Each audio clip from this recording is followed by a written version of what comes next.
My name is Sujal, and today in RFL Ahmedabad, I have created a maze solver.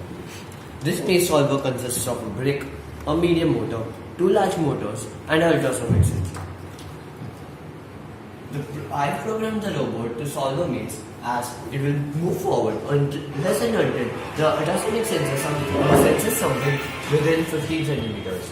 If yes, it will measure the distance on both sides, left and right, and store it as variables. Later, it will compare the variables and understand which side to go on.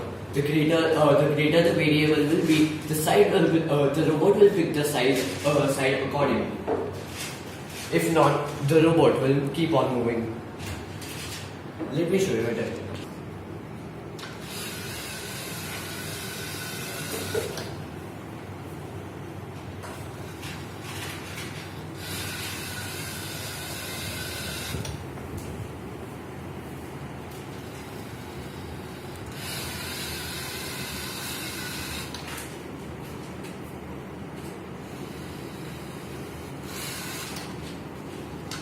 Thank you.